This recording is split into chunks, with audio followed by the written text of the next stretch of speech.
হরে কৃষ্ণ হরিনাম সংকীর্তন ইউটিউব চ্যানেলের পক্ষ থেকে আপনাদের সকলকে আবারও সুস্বাগতম। আশা করি আপনারা গুরু গোবিন্দর কৃপায় অত্যন্ত কুশলেই আছেন। তো আপনারা সকলে মোক্ষদা একাদশী ব্রত খুব সুন্দরভাবে পালন করেছেন। আমাদের কাছে বহু কমেন্ট এসছে। তো সামনেই আসতে চললো আবার সফলা একাদশী ব্রতের উপবাস। তো এই একাদশী ব্রতটি পালন করা হবে সারা দেশের সমস্ত রাজ্যে 11ই নারায়ণ, 10ই পৌষ, 26শে ডিসেম্বর বৃহস্পতিবার। এটি হচ্ছে পৌষ মাসের প্রথম একাদশী।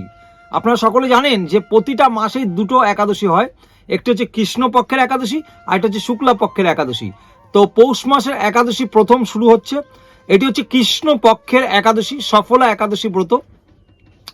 এই একাদশী ব্রতের কথা ব্রহ্মাণ্ড পুরাণে যুধিষ্ঠির মহারাজ শ্রীকৃষ্ণ সংবাদে কিন্তু বর্ণিত আছে। আমরা আসবো একটু পরে এই একাদশীর বিশেষ মাহাত্ম্য কথায়, আপনারা শ্রবণ করবেন অবশ্যই। এই জন্য পুরো ভিডিওটা দেখবেন, কোনো রকম ভাবে কিন্তু স্কিপ করবেন না, তাহলে বুঝতে পারবেন না।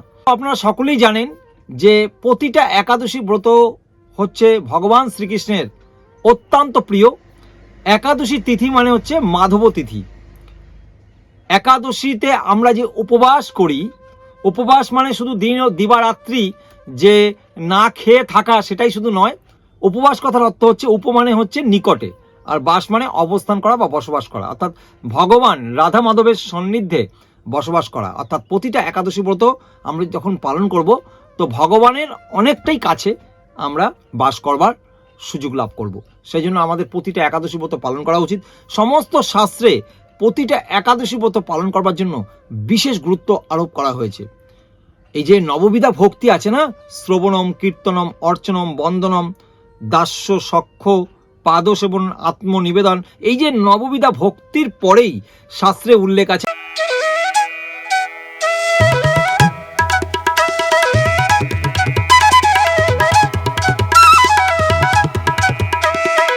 শাস্ত্রে উল্লেখ আছে দশবিধা ভক্তিরূপে এই একাদশীর স্থান কেমন। তো সেই জন্য প্রতিটা একাদশী ব্রত পালন করা উচিত। অনেকে প্রশ্ন করেন যে প্রভু, আমি কি একাদশী ব্রত আমি এখন পালন করতে পারবো? আমি তো এখন পড়াশোনা করছি, স্কুলে পড়ছি, হ্যাঁ, তো আমার একাদশী ব্রত পালন করতে খুব ইচ্ছা করে, হ্যাঁ, কিন্তু আমার বাবা মা করতে দেন না, হ্যাঁ, এরকম অনেক রকম আমরা কমেন্ট পাই। তো আমি আপনাদেরকে অনুরোধ করব যে আপনারা সকলে আপনারা একাদশী ব্রত পালন করুন এবং আপনাদের সন্তান, আত্মীয় স্বজন সকলকে এই একাদশী ব্রত পালন করবার জন্য উৎসাহিত করুন।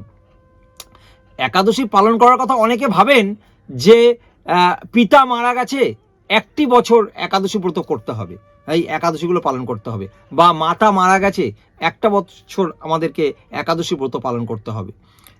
কিন্তু এমন কোনো ব্যাপার না যে কেউ গত হয়েছে বলেই একাদশী ব্রত পালন করব শুধুমাত্র তখনই, শুধু ওই একটি বছরের জন্য, এমন কিছু নয়। একাদশী ব্রত 8 থেকে 80 বছরের বৃদ্ধ, বৃদ্ধা, কুমার, কুমারী, বালক, বালিকা, নারী, পুরুষ, সধবা, বিধবা, সর্বধর্ম নির্বিশেষে সকলেরই পালন করার কর্তব্য। শাস্ত্রে নির্দেশ আছে, পরমেশ্বর ভগবান শ্রীকৃষ্ণ স্বয়ং তিনি নির্দেশ দিয়েছেন প্রতিটা একাদশী ব্রত পালন করবার জন্য। তো এই একাদশী ব্রত পালন করতে গেলে কিভাবে আপনাকে প্রস্তুতি হতে হবে, একাদশীর ব্রতের আগের দিন এবং পরের দিন এই ব্রত করতে গেলে আপনাদেরকে সংযম করতে হবে কেমন। তো 26শে ডিসেম্বর বৃহস্পতিবার এই একাদশী পড়েছে, তাহলে আপনাকে 25শে ডিসেম্বর সমস্ত রকমের আমিষ দ্রব্য বর্জন করতে হবে। 26 তারিখ তো সেটার বলার কি আছে, ওই দিন তো পঞ্চের অভিশস্যদানাই বর্জন করে একাদশী ব্রত পালন করতে হবে, তো আমিষের প্রশ্নই আসছে না, সম্পূর্ণরূপে আমিষ বর্জন করতে হবে কেমন। এবং 27শে ডিসেম্বর শুক্রবার, অর্থাৎ বুধবার, বৃহস্পতিবার, শুক্রবার, এই 3টে দিন সর্বপ্রকারের আমিষ দ্রব্য বর্জন করতে হবে।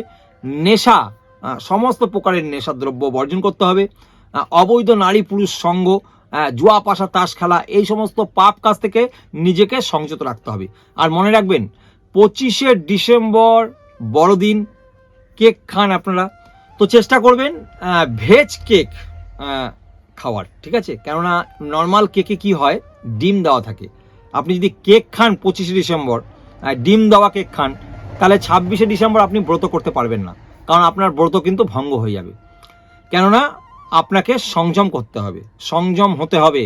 অর্থাৎ 25 ডিসেম্বর সর্বপ্রকার আমিষ দ্রব্য বর্জন করতে হবে। যারা আপনারা আমিষ দ্রব্য গ্রহণ করেন তাদের কথাই বলছি আমি। যারা প্রসাদ বুঝি আছেন বা যারা নিরামিষ আহার করেন তাদের কথা কিছু বলার নেই। তবে যারা নিরামিষ আহার করছেন তারা অবশ্যই কৃষ্ণ প্রসাদ গ্রহণ করবার চেষ্টা করবেন। কেমন? তো একাদশীর আগের দিন কি করবেন? আপনারা যে যার কর্মে থাকেন, অনেক সময় কাজে যান, তো কাজ থেকে বাড়ি ফিরে একটু ফ্রেশ হয়ে নেবেন, ঠিক আছে? পারলে স্নান করে নেবেন। যদিও এই সময়টা প্রচণ্ড শীতকাল, আপনার নীতিশুষ্ণ জল গরম করে নিয়ে আপনি স্নান করবেন। কেমন?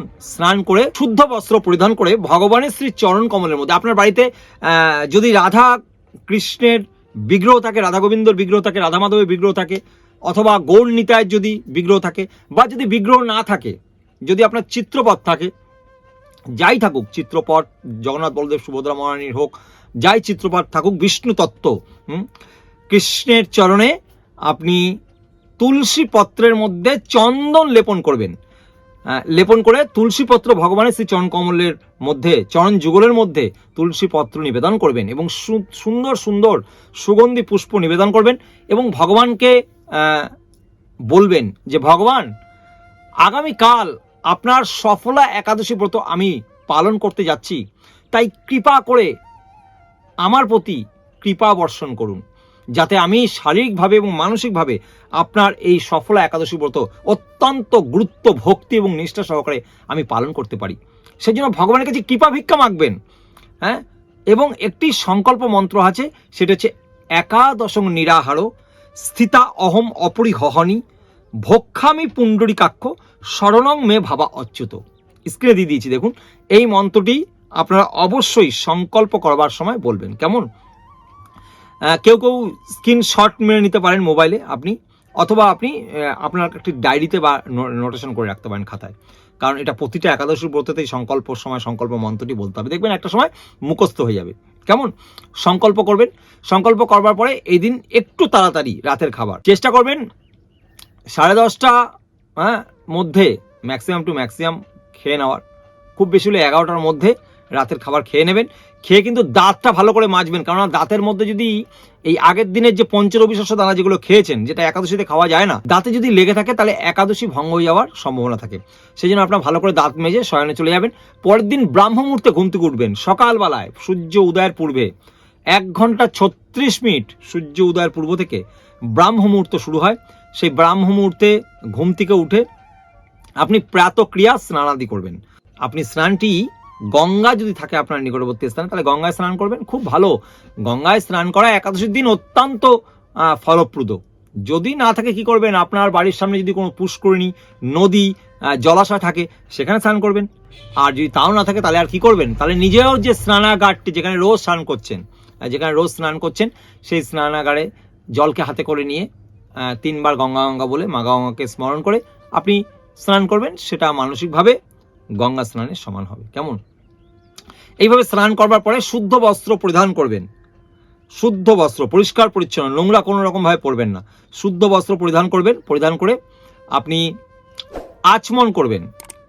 শুদ্ধ বস্ত্র পরিধান করবার পরে আপনি তিলক করবেন, দ্বাদশ অঙ্গে তিলক করবেন। দ্বাদশ অঙ্গে কিভাবে তিলক করতে হয় অনেকে জানেন না।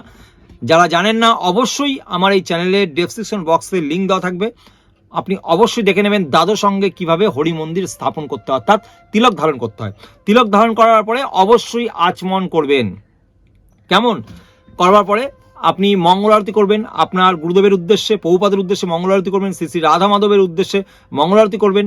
মঙ্গল আরতি করা অত্যন্ত গুরুত্বপূর্ণ। তো মঙ্গল আরতি করলে দিনটি মঙ্গলময় হয়ে থাকে। আপনারা চেষ্টা করবেন অবশ্যই মঙ্গল আরতি করার। মঙ্গল আরতি করবার পরে হরে কৃষ্ণ মহামন্ত্র জপ করবেন। কলিযুগের যুগধর্ম হরে কৃষ্ণ কৃষ্ণ কৃষ্ণ হরে হরে, হরে রাম রাম রাম হরে হরে। এটি হচ্ছে কলিযুগের যুগধর্ম।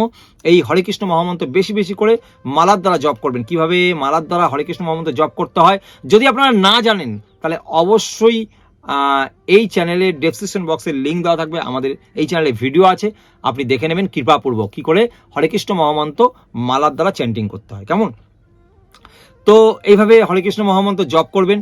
এবং আপনারা যারা নিত্য নতুন জপ শুরু করেছেন, যারা 2 মালা 4 মালা জপ করছেন, তারা এই দিন একাদশীর দিন অধিক সংখ্যক জপ করবার চেষ্টা করবেন। যারা এখনো জপ চালু করেননি তারা আজই আর বিলম্ব না করে জপ করা চালু করে দিন। আপনার যদি জপমালার ব্যাগ, সাক্ষী মালা না থাকে, তাহলে আপনার নিকটবর্তী ইসকন থেকে অবশ্যই আজই আপনার জপমালা সংগ্রহ করবেন। মাত্র 100 থেকে 150 টাকার মধ্যে আপনার জপমালা কমপ্লিটলি সেট একটি হয়ে যাবে। কেমন? আপনি অবশ্যই জপমালায় জপ করুন।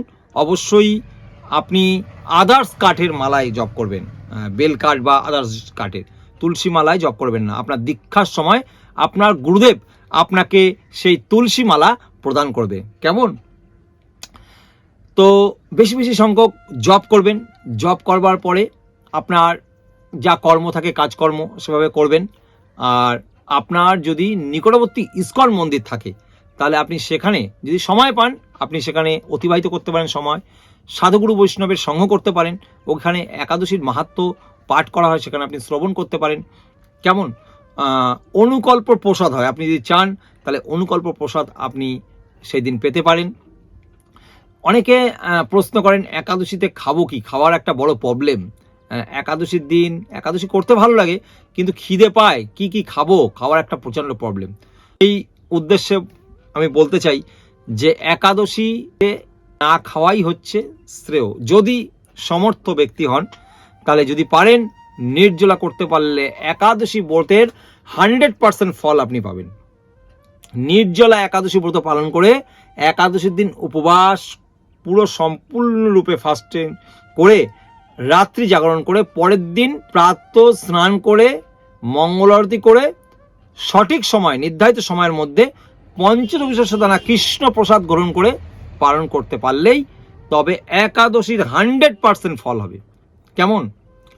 আর যদি আপনি না পারেন, শরীরে না দেয়, কি করবেন? তাহলে সজলা করবেন, অর্থাৎ জল খাবেন, 1 বার 2 বার 4 বার যতবার খুশি জল পিপাসাভাবে জল খাবেন। আর তাও যদি না পারেন, তাহলে বিভিন্ন ফলমূলাদি আহার করে আপনি পারেন। তাও যদি অসমর্থ হন, তাহলে লাস্ট অপশন এটা হচ্ছে আপনাকে সাবু দিয়ে একটা সাবুর ভুনা করতে পারেন। কাঠবাদাম, নর্মাল বাদাম, কাজু বাদাম এগুলো খেতে পারেন। আপনি আলু, কুমড়ো, পেঁপে, কাঁচকলা দিয়ে আপনি একটি তরকারি করতে পারেন সাদা জিরা ফোড়ন দিয়ে। কোনো রকম সরষের তেল, রিফাইন তেল চলবে না। আপনি সানফ্লাওয়ার ইউজ করতে পারেন, অথবা বিশুদ্ধ ঘি অথবা বাদাম তেল ইউজ করতে পারেন। কেমন? দিয়ে আপনি তরকারি করে ভগবানকে ভোগ লাগিয়ে আপনি খান। তবুও আপনি একাদশী ব্রত করুন। আমরা বলবো যে যেভাবেই হোক শুধুমাত্র পঞ্চবিংশ দানা বর্জন করে একাদশী ব্রত আপনি পালন করুন। মনে রাখবেন, একাদশী ব্রত কোনোভাবে ভঙ্গ করা যাবে না। আমৃত্যুকাল পর্যন্ত একাদশী ব্রত সকলকে কিন্তু পালন করতে হবে। সূচি অসুচিতেও প্রতিটা মানুষের, নারী পুরুষ সকলকে একাদশী ব্রত পালন করতে হবে। তো আপনারা বেশি বেশি করে হরে কৃষ্ণ মহামন্ত্র জপ করবেন।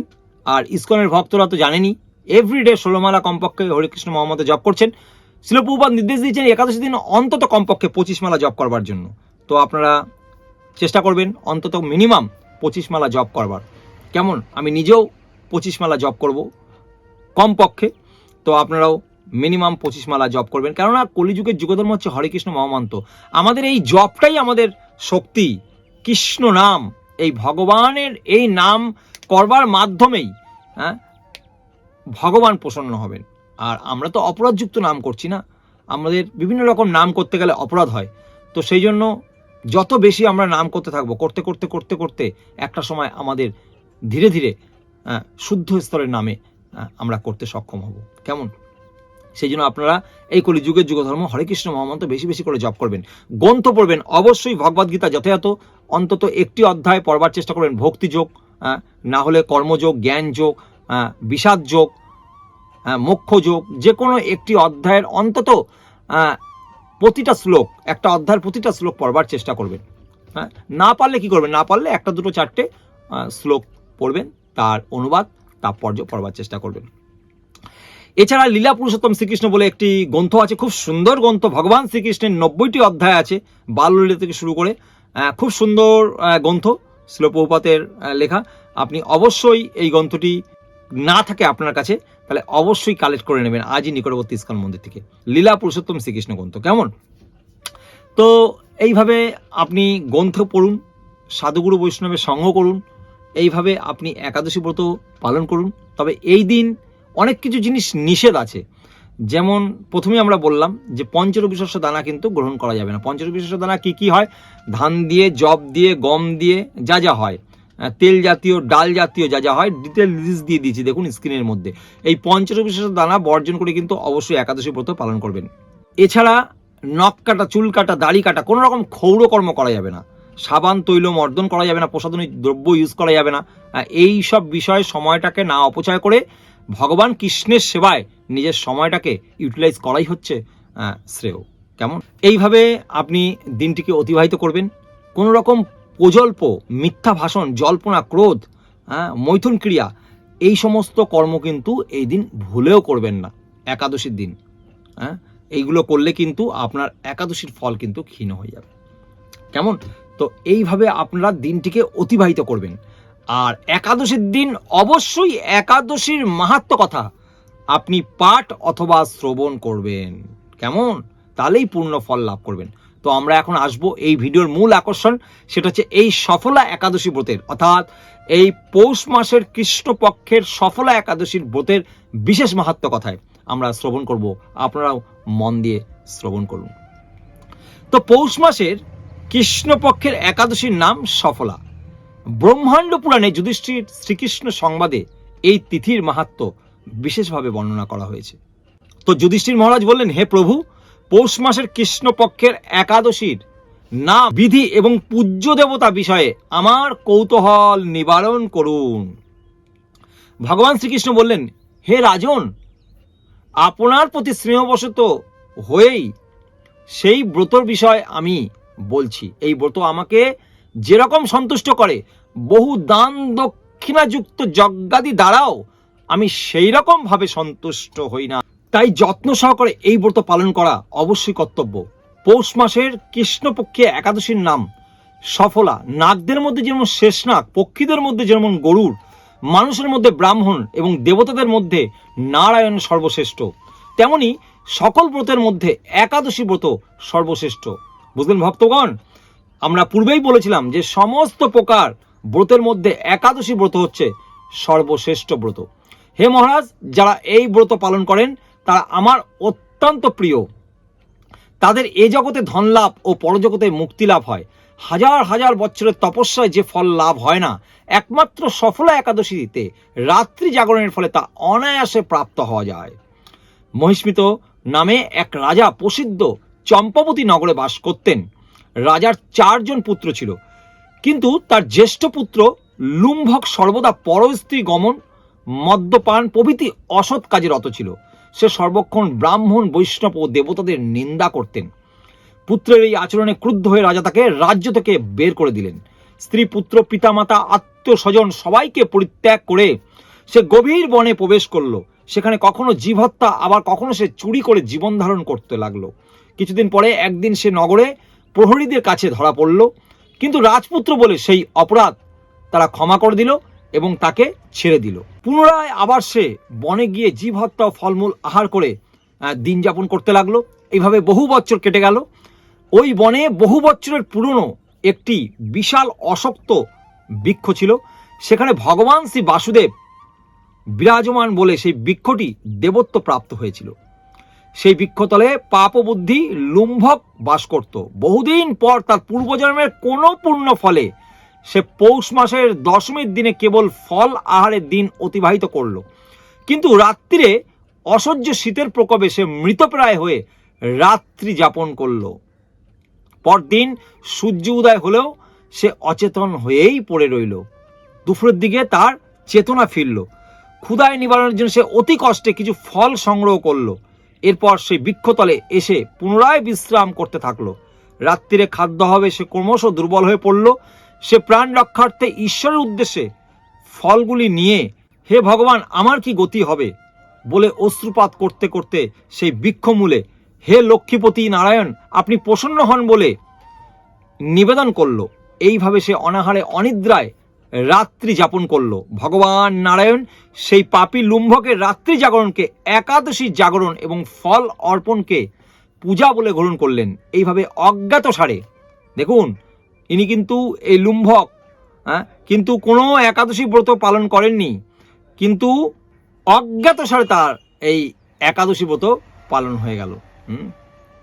এই অজ্ঞাতসারে লুম্ভকের সফলা একাদশী ব্রত পালন হয়ে গেল। প্রাতকালে আকাশে দৈববাণী হলো, হে পুত্র, তুমি সফলাবতের পূর্ণ প্রভাবে রাজ্য প্রাপ্ত হবে। সেই দৈববাণী শোনা মাত্রই লুম্ভক দিব্য রূপ লাভ করলো, তার পাপ বুদ্ধি দূর হয়ে গেল, সে পুনরায় নিষ্কণ্টক রাজ্য লাভ করলো।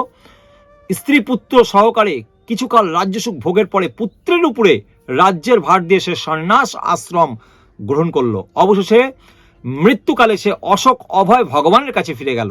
হে মহারাজ, এভাবে সফলা একাদশী যিনি পালন করেন তিনি জাগতিক সুখ ও পরে মুক্তি লাভ করেন। এই ব্রতে যারা শ্রদ্ধাশীল তারাই ধন্য, তাদের জন্ম সার্থক, এতে কোনো সন্দেহ নেই। এই ব্রত পাঠ ও শ্রবণে মানুষের রাজস্ব যজ্ঞের ফল লাভ হয়। তাহলে ভক্তগণ, আপনারা শ্রবণ করলেন এই একাদশীর বিশেষ মাহাত্ম্য।